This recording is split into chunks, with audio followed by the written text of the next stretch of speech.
Terra Brasil. Nesta terra de fé, generosa e acolhedora, sempre houve e há espaço para todas as raças e crenças.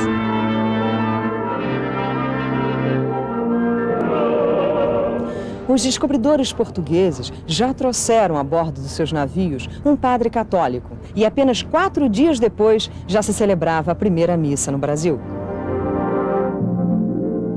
Aqui, o descobridor encontrou a fé indígena e tratou de fazer com que o nativo brasileiro abandonasse as suas crenças e, convertendo-se aos dogmas católicos, ganhasse o reino dos céus. O culto africano também aqui foi plantado e prosperou no misticismo e sincretismo popular.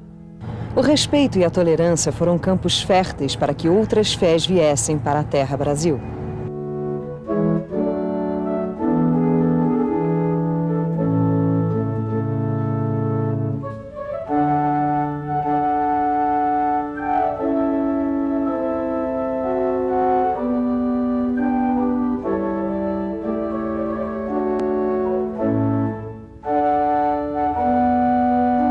Nas palavras de quem duvida e nas palavras de quem tem fé, toda revelação é mistério. A própria fé pressupõe uma teimosia diante do engano, né? A fé, você diz assim, eu posso me enganar 1 trilhão de vezes e continuarei acreditando. Isso é fé. Eu creio em ti quando a chuva cai e faz a flor nascer. Eu creio em ti quando a tempestade a terra abalar. Então a fé está ligada a tudo, ao trabalho, à terra, não encontrar a presença de Deus apenas na culpa, no sofrimento ou na solidão da morte. Encontrar a fé na imensidão do cosmos, na planta, na flor, na chuva, na música do riacho. Encontrar a fé em tudo e em todos.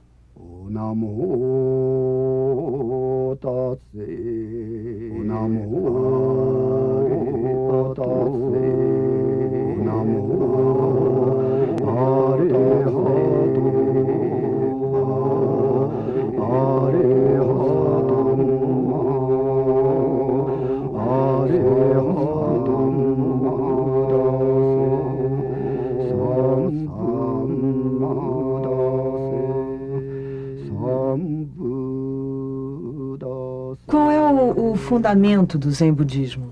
O Zen budismo gostaria de continuar essa experiência religiosa original de Buda, transmitindo pessoa por pessoa essa experiência, porque com isso o Buda Gautama, ele mesmo ganhou a iluminação. Quem é Buda?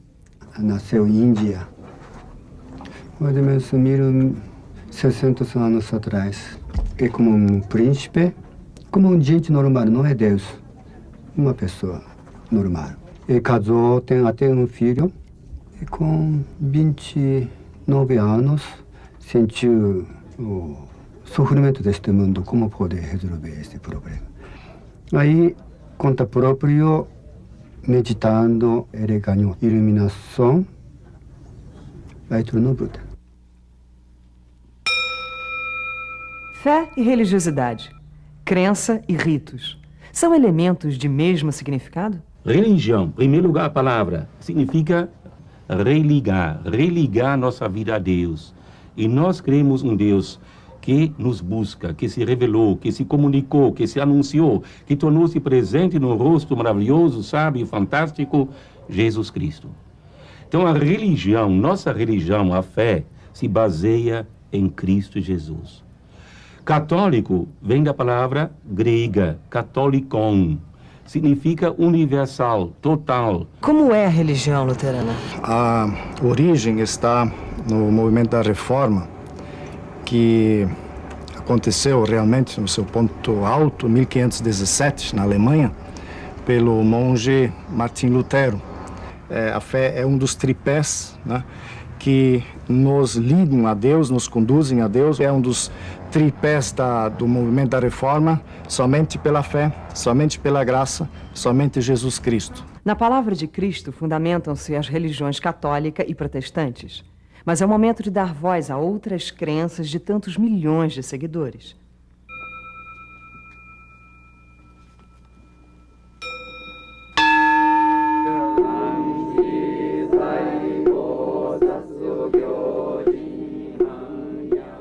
O que é Dharma? Dharma tem muito significado, mas a primeira coisa, talvez, é o ensinamento de Buda. Outro, Dharma seria verdade deste universo, que não muda, depende do tempo. Depois, terceiro, Dharma significa todos os fenômenos das coisas deste mundo. Para um povo, o que acontece na seara religiosa é muito determinante, né? E como o Brasil é um povo que se sente permanentemente em formação, tentando se fazer como povo, né? Isso você percebe nos brasileiros o tempo todo. E sendo assim, o que interessa é o que é que a dimensão religiosa está fazendo nessa autoconstrução dos brasileiros.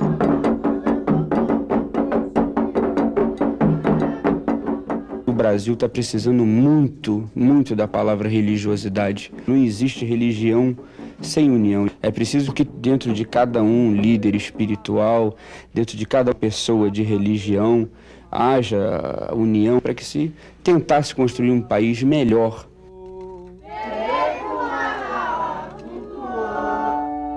A busca do ser humano por respostas sobre vida, morte, destino último permanecem através dos séculos, entre povos e culturas as mais diversas.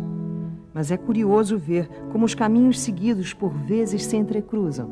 Ouro Preto, Minas Gerais, é das cidades brasileiras em que a arte barroca, de fortíssima inspiração católica, alcançou seu ponto mais alto. Mas é também a escolhida por gente de outra fé. O Zen budismo do mestre Tokuda encontrou no Pico dos Raios o lugar ideal para seu mosteiro e meditação religiosa. Por que o senhor escolheu Ouro Preto para o local desse mosteiro? Quando a primeira vez visitei este Ouro Preto, convidado para dar palestra. E terminando a palestra, quando eu estava olhando a janela, de repente todas as igrejas começaram a tocar sino.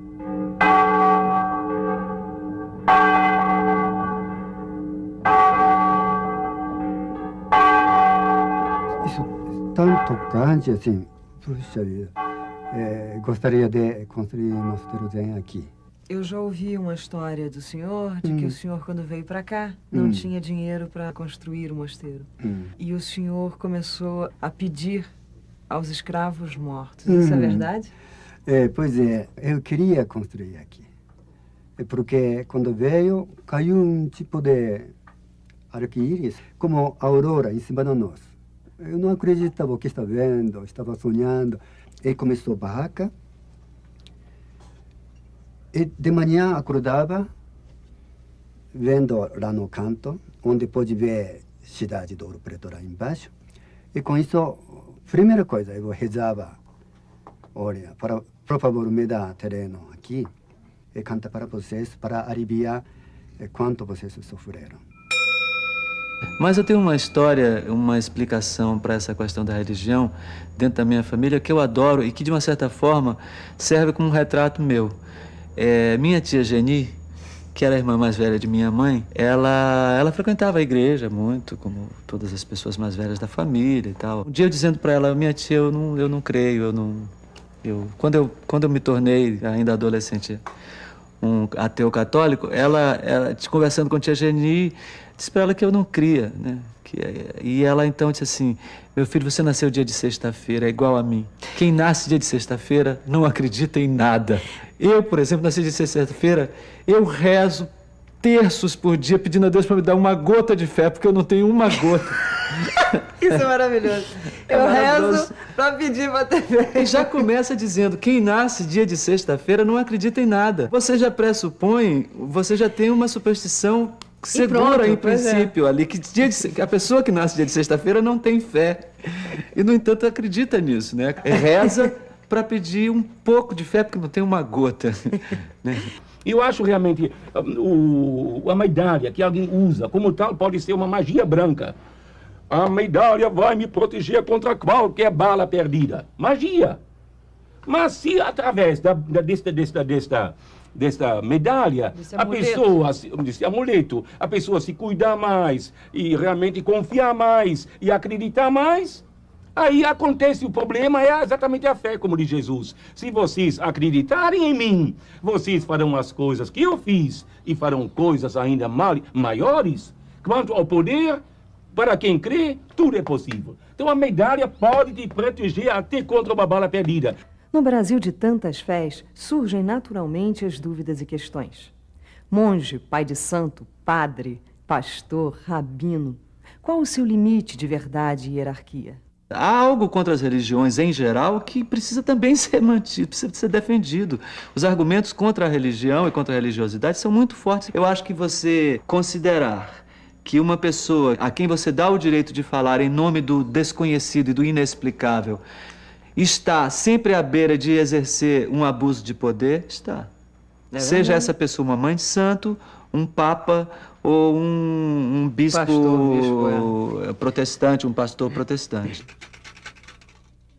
Ele maleu, aracá, lele maleu, tumare. Zelador de santo, eu acho que ele traz acima de tudo uma palavra chamada responsabilidade e respeito. Respeito à cabeça do próximo que está confiando a sua vida em suas mãos, pedindo ajuda. Se você nasceu com algum dom espiritual, você tem que usar isso de uma forma boa, de uma forma pro bem. Eu acho que zelador de santo, ou qualquer líder espiritual, teria de estar voltado para uma palavra chamada amor.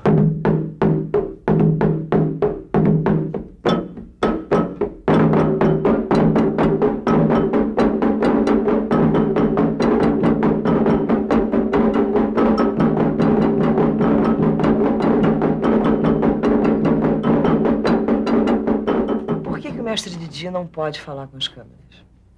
Não, ele não é só na Câmara, ele não dá entrevistas públicas em geral. Ele é um sacerdote, como você sabe bem, um sacerdote que trabalha sobretudo com os ancestrais e a morte. Então a palavra dele é uma palavra sacrossanta. O que ele dizer é aquilo. E evidentemente as entrevistas, os jornais, etc., às vezes edita e não sei o que, compõe e não traduz exatamente o que ele falou. O trabalho dele, você acha que é intimamente ligado à religião afro, ou como a gente chama o candomblé? Aliás, ele não gosta que se chame o candomblé, né? Não. Por quê? Na Bahia, nós temos muitas nações que vieram de distintos lugares da África Ocidental. E a palavra candomblé se refere a um instrumento musical, parecendo um recorreco. Então, as grandes figuras da Bahia não gostavam que se falasse candomblé. A importância da fé para o brasileiro é tão grande que inspirou e continua a inspirar as mais puras formas de arte. Disso é exemplo a grandiosidade da arte barroca de Antônio Francisco Lisboa, o Aleijadinho, e Manuel da Costa Taide. Germain Bazin disse que o Aleijadinho foi o ponto mais alto, sabe, do final do barroco. O pai era um arquiteto importante, fez obras valiosas aqui no estado, para todo lado. E o Aleijadinho foi se formando nesse ambiente. Por isso é que ele se tornou o arquiteto e o entalhador, o escultor que é, né? Erudito. A igreja de São Francisco de Assis foi toda arquitetada por ele, não foi? A igreja, ele foi o arquiteto. E aí, ficando doente, ele fez os trabalhos mais importantes sem dele. dúvida. A obra mais importante dele foi no final da carreira. A doença, esse sofrimento todo, resultou numa dramaticidade profunda.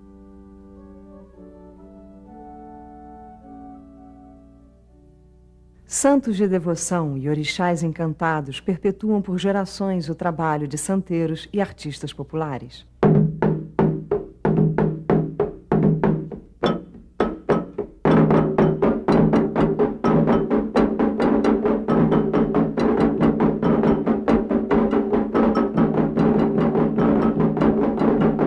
é um sacerdote artista. Então, ele como sacerdote, ele desde pequeno mamou nos peitos das africanas, ele se criou entre africanos. Então, ele tem muito intimamente introjetado toda a filosofia de vida que ele herdou. Tudo isso faz o embasamento da arte dele, porque ele aprendeu com mais antigos a usar os materiais sagrados, né? Um artista que nasce dentro dessa comunidade, dessa religião, não é um artista, digamos, intuitivo somente, não. Ele aprende as técnicas, ele aprende a usar os materiais sagrados, aprende o significado das cores, aprende em que momento determinado ele pode tirar as folhas de palmeira para extrair as nervuras, para fazer o xaxará, o baloaiê, o ibiri de nanã. Todas essas fés têm um ponto em comum, muito bem concretizado pela história que nos conta o mestre Tokuda. Um samurai, ele apaixonou uma mulher, mas era casada. E acabou, entrou briga com o marido e matou o marido. Então ele foi embora. Seu filho, para continuar sua família, precisava fazer vingança com esse inimigo que matou o pai. Então, filho, ainda muito jovem, mas ele começou a sair, viagem também. Agora, outro, aquele samurai, arrependido, queria fazer uma coisa boa para pessoas, para outros. Aí, viajando assim, chegou a um lugar onde tem praia e pedras. Um lugar muito perigoso. Aí, quando chegou isso aqui eu queria fazer, um túnel. Então, ele começou a fazer buraco. Mas era loucura. Então, vizinhos, ele é louco, deixa aí, vai embora. Mas ele continuava fazendo. E quase estava pronto. Aí chegou aquele filho do inimigo, achou ele. O Vingador. Vingador. Chegou. E vamos lutar. Eu sou jovem, mas eu não importa morrer, mas eu tenho que enfrentar, senão minha família não pode levantar. Então ele disse, entendi, eu não vou fugir, mas eu quero terminar isso. Então, quando pronto, eu entrego minha vida, vamos fazer luta. Ok. Aí o filho começou a ajudar. Os dois começaram a trabalhar juntos? Trabalhar junto para terminar mais rápido. Aí quando terminou, né, passou para outro lado, eles abraçou, aí terminou, não, vingança. Fé e religiosidade são temas que encontram em terra e gentes brasileiras as condições ideais de propagação. Nós vamos voltar a falar do assunto, mas no momento ficamos com a música e as palavras de quem pensa Brasil.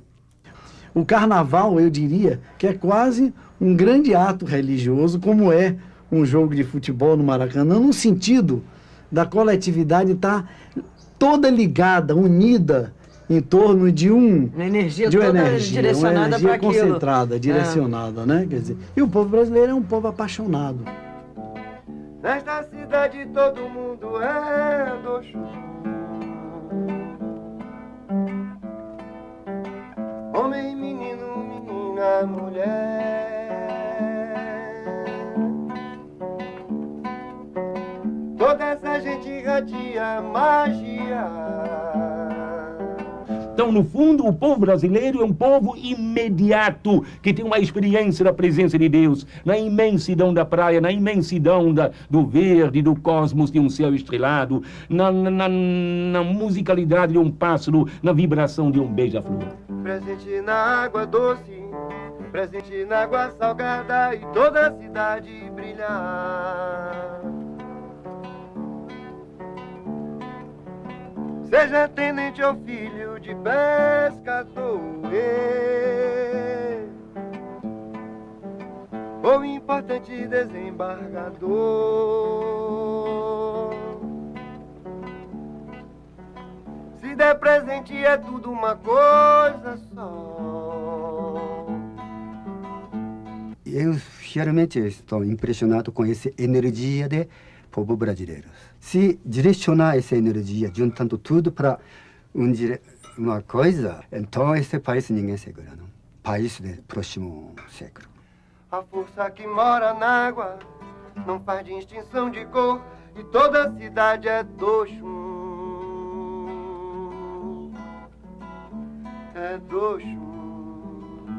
Oriaxauelé é Doxum, Oriaxauelé é Doxum. Mas eu acho que o Brasil, se nós conseguimos equilibrarmos cultural e economicamente, acho que nós poderíamos ser um grande exemplo para o mundo. Oriaxauelé, eu vou navegar nas ondas do mar, eu vou navegar.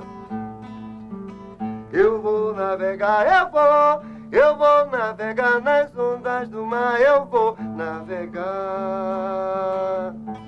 É Doxum.